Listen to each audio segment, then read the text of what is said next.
साहस IAS academy के YouTube channel पे आपका स्वागत है। तो इंग्लिश पेडागोगी की जो हम लोग सीरीज़ कंटिन्यू कर रहे थे, उसमें जो कुछ टॉपिक्स आपकी बची हुई थी जो क्लास में कवर नहीं हो पाई थी, उसमें से लास्ट के 2 टॉपिक बचे हुए हैं। तो उसमें एक ये हो गया आपका मॉर्फोलॉजी और फोनोलॉजी। एक टॉपिक और रहेगा, वो इसके तुरंत बाद आपको दोनों को एक साथ अपलोड कर दिया जाएगा। इसमें जो बचा हुआ टॉपिक ये है टीचिंग ग्रामर करके। ठीक, तो ये दोनों टॉपिक आज आपको मिल जाएंगे। ठीक है, तो चले हम लोग अभी इस टॉपिक में आते हैं। इसमें 2 कीवर्ड है आपके, और इसमें से आपको ना कीवर्ड ही याद रखना है। मैंने आपको शुरू से कहा है कि इंग्लिश पेडागोगी में आपको सिर्फ ये पता होना चाहिए कि भाई ये जो शब्द एग्ज़ाम में आपको दिख रहे हैं, ये मैंने कहाँ पढ़ा है और उसका मतलब क्या है। इससे ज़्यादा आपको डीप में जाने की ज़रूरत नहीं है, क्योंकि आपके जो क्वेश्चन हैं वो सब्जेक्टिव बेस्ड नहीं होते, वो एप्लीकेशन बेस्ड होते हैं। ठीक है, तो इसमें सिर्फ कीवर्ड्स हैं, कीवर्ड को बस पकड़ के आपको चलना है कि उस कीवर्ड का मतलब क्या है।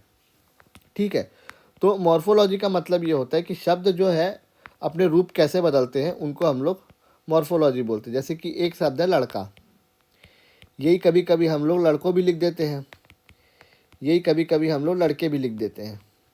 तो ये शब्द ऐसे क्यों बदल रहे हैं, इनका क्या कारण है, उनको हम लोग बोलते हैं मॉर्फोलॉजी। इस चीज़ जो प्रोसेस है उसको, जैसे इंग्लिश में देख लेते हैं। एक शब्द है हैप्पी, इसके आगे कुछ जोड़ा, ये क्या बन गया, हैप्पीनेस। ठीक है, इसके पहले कुछ जोड़ा तो ये क्या बन गया, अनहैप्पी। तो इसी चीज़ को क्या बोलते हैं, मॉर्फोलॉजी। और फोनोलॉजी का मतलब ये होता है भाषा में जो ध्वनि है उसका महत्व, और कुछ नहीं। ठीक है, तो वापिस आते हैं मॉर्फोलॉजी में। ठीक है, इसकी डेफिनेशन आपको याद रखने की कोई ज़रूरत नहीं, खाली आप उसका मतलब याद रखें कि भाई शब्द को जो बदलते हैं उसी को हम लोग क्या बोलते हैं, मॉर्फोलॉजी बोलते हैं। ठीक है, कुछ आगे ऐड करके, कुछ पीछे ऐड करके, बस इस टाइप से, इतना ही याद रखिएगा। एक बार रीडिंग मारना होगा तो मान लीजिएगा। ठीक है, अगला एक कीवर्ड आता है इसमें, मॉर्फीम। मॉर्फीम का मतलब ये होता है एक सबसे छोटा यूनिट जिससे जो है वो शब्द थोड़ा बदल जाता है। ठीक है, तो क्या क्या होता है वो, जैसे लास्ट में एस लगाना, लास्ट में ईडी लगाना, शुरू में यूएन लगाना, लास्ट में एमीएंट लगाना। ठीक है, जैसे इसमें एक एग्जांपल हम लोग लेते हैं बुक का। बुक मतलब एक किताब, बुक्स मतलब बहुत सारी। ठीक है, जैसे एक एग्जांपल लिया प्ले, ये हो गया उसका वर्ब का फर्स्ट फॉर्म, और उसी के अंदर अगर ईडी लगा देंगे तो ये हो गया जल्दी वर्ब का सेकंड फॉर्म। ठीक है, उसका जैसे अन का तो एग्जांपल हम लोग देख ही लिया है, अनहैप्पी और हैप्पी वाला। मैंट का एग्जांपल हम लोग ऐसे देख लेते हैं, जैसे मूव, मूव मतलब ठीक है हिलना डुलना। ठीक है, मूवमेंट मतलब चाल, या लम्हा भी बोल देते हैं इस टाइप से, मतलब जो एक क्षण रहता है उस टाइप का भी उसके लिए भी हम लोग कभी कभी यूज़ करते हैं। तो मतलब कुल मिला के मैं वही बता रहा हूँ, आखिरी में हम लोग एमिएंट लगाए तो वर्ड बदल गया इस टाइप से। ठीक है, तो इसमें अब 2 कारण, 2 तरीके इसमें और आते हैं, 2 कीवर्ड, कि जब वर्ड बदलता है तो यदि वो अपना मूल रूप धारण करके चले, उसका मूल शब्द ना बदले, तो वो अंदर आता है रूट के, मतलब उसका कोर जो बेस है वो अगर ना चेंज हो तो। जैसे कि अभी हम लोग मूव में पढ़े, मूव मतलब भी हिलना होता है, मूवमेंट मतलब भी, तो उसका मूव का जो मेन कोर वर्ड है वो तो नहीं चेंज हुआ। जैसे एक्शन का देखिए, एक्ट का मतलब प्रतिक्रिया करना, और एक्शन का मतलब कोई चीज़ वो प्रगतिशील हो, उसको क्या बोलते हैं हम लोग, एक्शन में है बोल देते हैं। तो इसमें भी देखो एक्ट जो है अपना वो कोर वर्ड जो है वो कैरी करता हुआ आ रहा है, तो इसलिए क्या बोल दिया उसको, रूट बोल दिए। ठीक है, अब स्टेम मतलब क्या है कि शब्द जो है वो तो दिखेगा आपको, वो मतलब वो अपना मूल रूप में दिखेगा, लेकिन उसका मतलब चेंज हो जा रहा है। ठीक है, जैसे एक्ट में और एक्शन में एक्ट का मतलब चेंज नहीं हुआ। ठीक है, लेकिन जैसे ये शब्द देखिए प्ले, प्ले का मतलब खेलना, और प्लेयर का मतलब टोटली अलग हो जा रहा है। ठीक है, तो ये चीज़ हो गया। अब इसी में 2 चीज़ और आती है, एक एक कीवर्ड है एफिक्स। एफिक्स के अंदर 2 छोटे छोटे कीवर्ड है, प्रीफिक्स और सफिक्स। प्रीफिक्स मतलब ऐसा है यदि किसी वर्ड को आप चेंज कर रहे हो और उसके पहले कुछ लगा के वो चेंज हो रहा है, तो वो क्या हो जाएगा, प्रीफिक्स हो जाएगा। जैसे कि हम लोग इसका देखे थे हैप्पी का, उसके पहले अगर लग गया तो वो अनहैप्पी, और बाद में लग गया तो सफिक्स। जैसे प्लेयर के लास्ट में क्या लग गया, ई आर लग गया, तो वो क्या हो जाएगा, उसका सफिक्स हो जाएगा। और यदि पहले लगता है तो आपका प्रीफिक्स हो जाएगा। उसके बाद आता है 2 और कीवर्ड, इन्फ्लेक्शनल और डेरिवेशनल। ठीक है, तो इन्फ्लेक्शनल का मतलब ये होता है कि उसका जो ग्रामर तो चेंज होगा लेकिन शब्द नहीं बदलता। ठीक है, जैसे एस लगा दिए तो प्लूरल में हो जाएगा, ईडी लगा दिए तो पास्ट में हो जाएगा, और कोई वर्ब है उसके आगे आईएनजी जोड़ दिए तो वो कंटिन्यूअस में आ जाएगा। ठीक है, इस टाइप का चीज़ है और कुछ नहीं है। और डेरिवेटिव का मतलब क्या है कि उसमें एक नया शब्द निकल के आ जाता है। ठीक है, जैसे टीच मतलब पढ़ाना और टीचर मतलब वो व्यक्ति जो पढ़ाता है। तो इसमें देखोगे तो आपका एक नया शब्द बन के निकल के आ गया। जैसे एडजेक्टिव से नाउन हो गया, ऐसे भी याद कर सकते हो। ठीक है, वर्ब से नाउन हो गया, तो वो एक नया चीज़ ही बन जा रहा है, नया वर्ड नया क्लास बन जा रहा है, तो वो किस में आ जाएगा, आपका डेरिवेशनल में आ जाएगा। और इन्फ्लेक्शनल का मतलब ये है कि उसमें ग्रामर चेंज नहीं होगा, सॉरी ग्रामर चेंज होगा, आपका वर्ड चेंज नहीं होगा। ठीक, उसके बाद आता है कोलोक्विलिज्म। थोड़ा सा कठिन है प्रोनाउंस करना। ठीक है, कोलोक्विलिज्म, इसको ना क्विल बोलते हैं, क्विल इस वाले हिस्से को, तो कोलोक्विलिज्म। ठीक, एक बार फिर से बोलो, कोलोक्विलिज्म। इसका मतलब ये है जो हम लोग ऐसे शब्द प्रयोग करते हैं जो हम लोग ना लिखते समय नहीं यूज़ कर सकते। जैसे कि आप लोग दोस्त को बुलाते होगे तो ऐसे अबे वगैरह ऐसे करके बुलाते हैं ना, या फिर ओए इस टाइप से। तो उन्हीं चीज़ों को क्या बोल रहा है कि आपका वो इनफॉर्मल तरीका होता है, उसको ऐसा नहीं बोलना चाहिए। हम लोग राइटिंग में जनरली उसको नहीं लिखते। जैसे कि अगर आपको क्लास में किसी अपने मित्र को बुलाना हो तो आप उसको बोलेंगे मित्र सुनो, ऐसे कहाँ बोलते हैं हम लोग। हम लोग तो उसको एक आवाज़ देते हैं ना, ओए, इस टाइप से। तो उसी चीज़ को क्या बोलते हैं कि कोलोक्विलिज्म। उसके बाद स्लैंग। स्लैंग भी वही चीज़ होता है, लेकिन इसको ना थोड़ा सा मतलब गाली टाइप से लेते हैं कुछ लोग। मतलब गाली भी नहीं बोलना चाहिए, मतलब उसको सही नहीं मानते। जैसे कि हमारे यहाँ मेरा सरनेम है जैसे है साहू। ठीक है, बोलचाल की भाषा में तेली बोल देते हैं। तो ये जो तेली वर्ड हो गया ना, ये स्लैंग हो गया। लेकिन आप किसी को बोलोगे क्या लिखते समय, नहीं बोलोगे। तो वही चीज़ क्या हो गया आपका, ये हो गया। जैसे अग्रवाल वग्रवाल, इन लोग को हम लोग बनिया बोल देते हैं। तो वही चीज़ क्या हो जाती है, स्लैंग हो जाती है। उसके बाद आता है एक कीवर्ड जार्गन। इसका मतलब ये है कि ऐसे शब्द जो एक स्पेसिफिकली किसी फील्ड के ऊपर, जैसे मेडिकल है, टेक्नोलॉजी है, उसी पे चीज़ें हैं। जैसे लीगल टर्म आपको बहुत परेशान करते होंगे। जैसे एक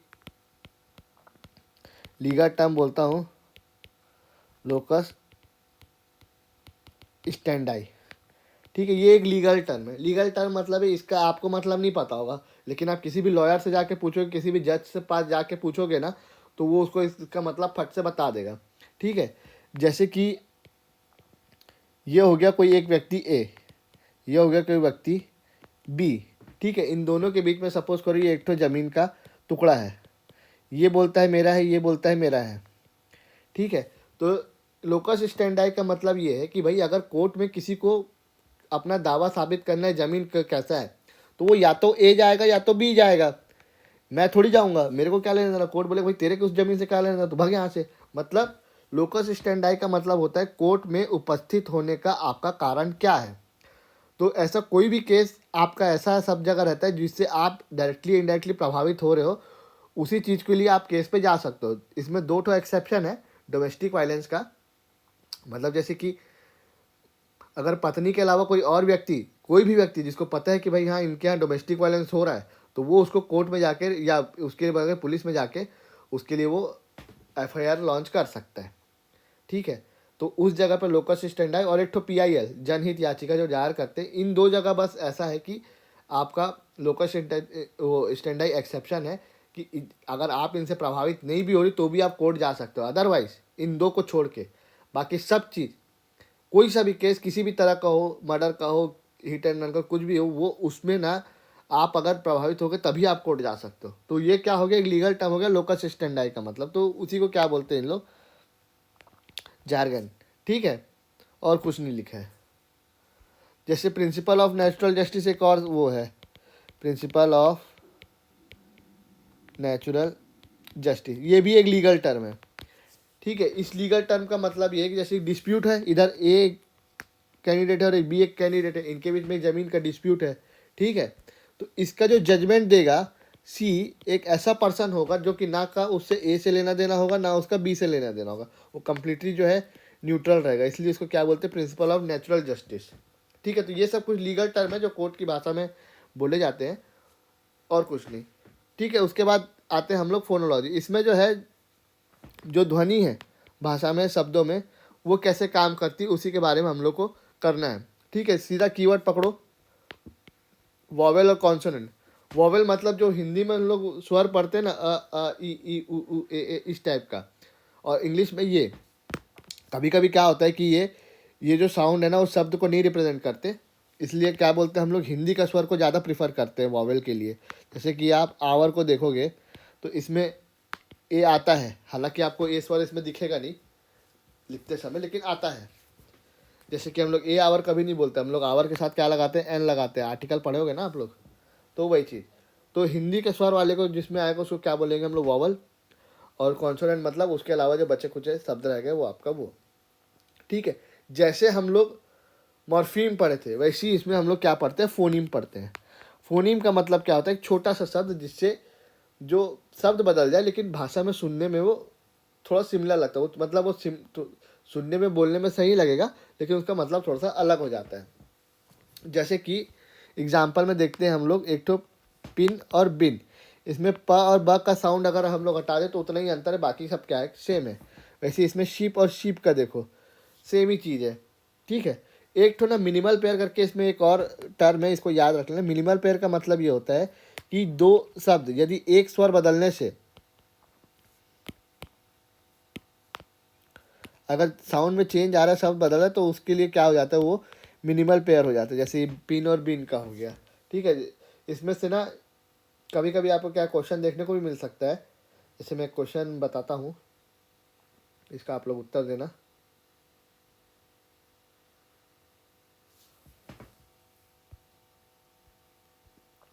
इसमें से कौन सा मिनिमल पेयर सही है आप बताना।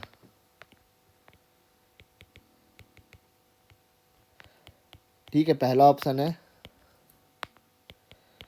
पिन और बिन, दूसरा ऑप्शन है पिन और स्पिन, तीसरा ऑप्शन है पिन और पिंक, चौथा ऑप्शन है पिन और पेन। ठीक है, तो इस टाइप के क्वेश्चन में जैसा कि मैंने आपको बताया सुनने में सेम लगते हैं, तो उसके लिए मिनिमल पेयर ये भी सही है और ये वाला भी सही है। लेकिन इसमें देखोगे तो ज़्यादातर शब्द इसमें ये दोनों ज़्यादा सिमिलर साउंड करे, इसलिए उत्तर हम लोग डी वाला लेंगे। हालांकि मिनिमल पेयर पिन और बिन भी है, कुल मिला के बस एक स्वर चेंज करने से वो उनमें वो अंतर आ जा रहा है। ठीक है, उसके बाद एक और कीवर्ड याद रखना है आपको, एलोफोन्स। एलोफोन्स का मतलब क्या होता है कि ना वो शब्द जो है वो थोड़ा सा बस साउंड डिफर करेगा। ठीक है, और मीनिंग जो है उसको चेंज नहीं होता, इस टाइप से बोल रहा है। जैसे कि स्पिन में देखोगे ना तो प में थोड़ा सा अलग साउंड आता है और पिन में देखोगे तो वो अलग साउंड आता है। एक और एग्जांपल बताता हूँ, उसमें थोड़ा समझ में आएगा। जैसे TOP, ये क्या हो गया, टॉप। ठीक है, अब देखोगे स्टॉप, तो अब देखो TOP सेम है लेकिन देखो ट के ऊपर साउंड क्या आ रहा है। तो यही चीज़ क्या है, साउंड सुनने में सेम लगेगा लेकिन वो जो क्या है थोड़ा सा स्लाइटली मतलब अलग होगा। तो वही चीज़ क्या हो जाता है आपका, एलोफोन्स हो जाता है। और होमोफोन्स क्या होता है कि सुनने में सेम लगेगा लेकिन शब्द का मतलब अलग होगा। इसमें शब्द का मतलब जो है वो अलग नहीं रहता। ठीक है, बस इतना ही अंतर है और कुछ नहीं है, ज़्यादा बड़ा टॉपिक नहीं है। ठीक है, इसके बाद जो लास्ट टॉपिक आपका बचेगा टीचिंग ग्रामर वाला, वो भी आज ही अपलोड हो जाएगा, उसको भी आप गो थ्रू कर लीजिएगा। तो आपका जो इंग्लिश पेडागोजी जो पूरा है वो हो जाएगा कोर्स ख़त्म। ठीक है, उसके बाद जो आपका 10 क्वेश्चन ये जनरली आता है, आपका टीचर भर्ती के लिए भी आता है और टेट वगैरह के एग्ज़ाम में भी आएगा, तो वो 10 क्वेश्चन में से मैं उम्मीद करूँगा ज़्यादा से ज़्यादा आपसे बनेगा। ठीक है, इनके बाहर चीज़ें नहीं जानी चाहिए, और यदि इनके बाहर अगर चीज़ें जाएंगी तो वो सबके लिए जाएगी। बहुत सारे लोग तो ऐसे होंगे जो इन टॉपिकों को छुए भी नहीं होंगे। ठीक है, क्योंकि इन सब चीज़ों में ना इंग्लिश का ही सबसे कठिन चैप्टर बनता है। एक तो कॉम्प्रीहेंशन है और दूसरा यही बनता है, तो कॉम्प्रीहेंशन में भी क्या चीज़ें बहुत सारी गलत होती है। तो अगर आप इतना पढ़ लेते हो तो आपको थोड़ा सा एडवांटेज रहेगा आपके बाकी कंपटीशन से। चलिए, तो आज यहीं तक रखते हैं, धन्यवाद।